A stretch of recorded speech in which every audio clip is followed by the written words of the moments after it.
Hi there, it's Morris again, and I'd like to talk today about my single best method for controlling fear. Now, everybody, of course, has experienced fear, and it depends on the person as to how much they're reacting to it, but you can't always tell by looking at people. They might be terrified inside, but look really calm on the outside, and that's a great advantage. Fear comes in two parts. It's a mental half and it's physical half, and the mental and the physical work in to accelerate each other. So it's kind of like an ever-growing circle. The mental part feeds into the physical part. The physical part confirms what you were thinking, and now that makes it worse. Now you're thinking worse, and that triggers more physical. So it's a cycle of physical, mental, physical, mental. And what you got to do is, ahead of time, stop that from happening. And there's a little mental trick that you can do. It's part mental and part physical. So nobody really knows this, and it's really, I've learned this years ago from somebody. I'm not even going to tell you who it is, because I think it's actually quite a handy dandy thing. And this is long before you actually get into a fearful situation, say public speaking. People would rather die than make a speech or talk in public. So it's this. That's the magic trick right there. You see, I'm just rubbing my thumb against my finger, and you do that as a physical trigger that will calm your mind. And it works because it's kind of like a self-hypnosis kind of thing. You can actually hypnotize somebody and tell them when the phone rings, you're going to go and stick your finger in your ear. People will do that because it's a post-hypnotic suggestion. But so this is the trigger.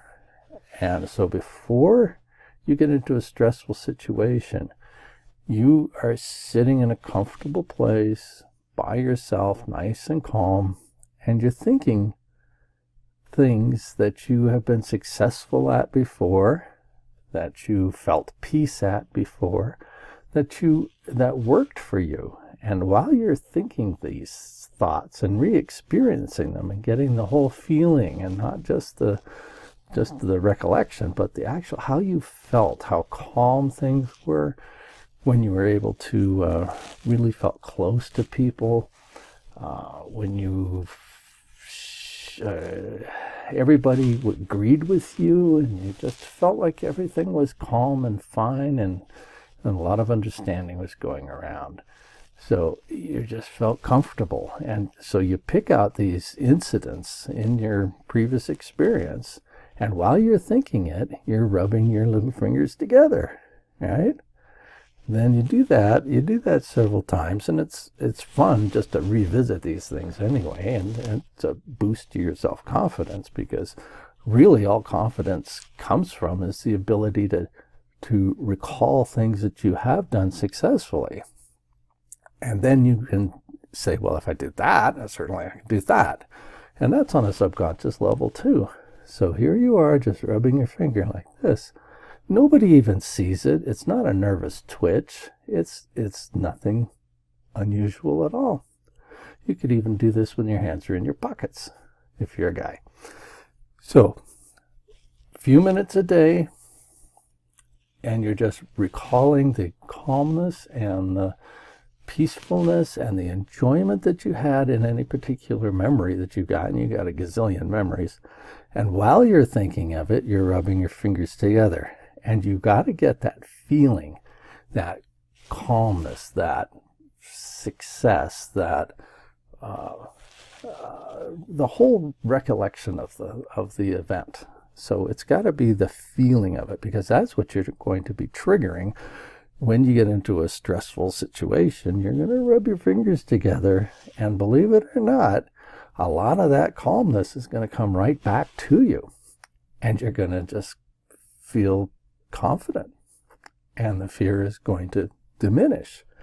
And then that means the physical reaction to the fear is going to diminish. So you've broken that cycle. And that's all you got to do, is just break that escalating, growing cycle that comes along with fear, sweating, fear, stomach, fear.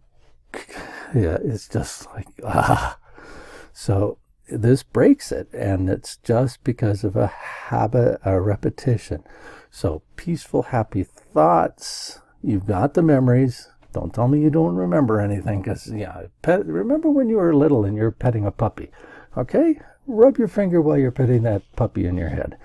And then later on, you're up in front of the crowd and they are all looking at you. Rub your fingers and you'll remember you won't remember the puppy, but you'll remember the nice feeling that you had and the calmness, and it'll all come back to you, and it will just bring things down. Now, the next thing is that's the mental part of it, and that will help a lot.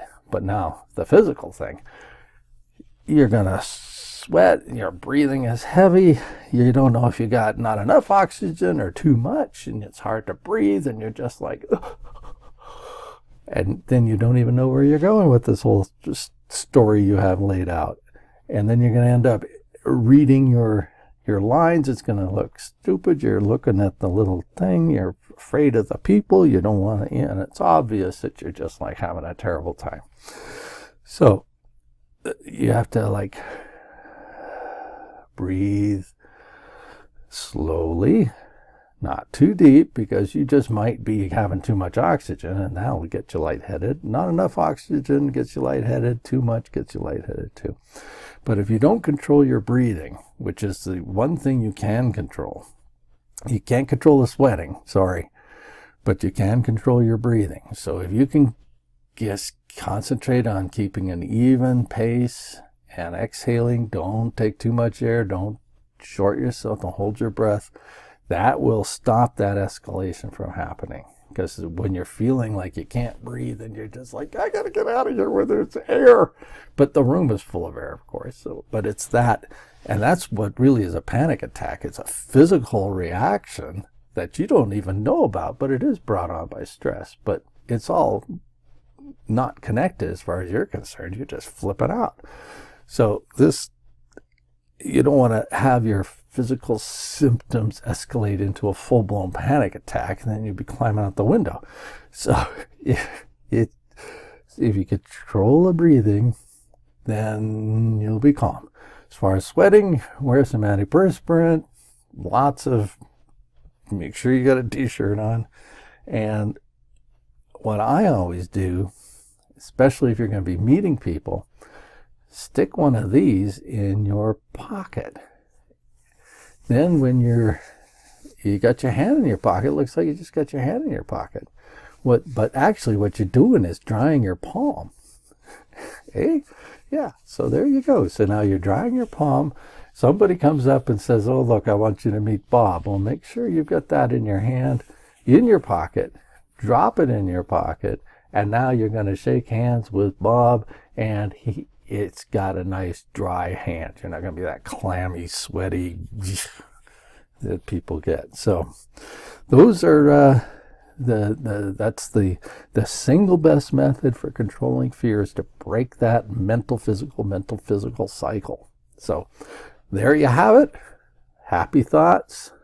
Rub your finger. And make it a good day. Oh, and make sure that you click subscribe. I got a book for you that if you just follow this link down there, I'll give you a free present. What the heck, you know? So be sure to click the link below. Visit my website, Self-Improvement Methods, and stay tuned, and we'll see a lot more of these things. So make it a good day. Bye.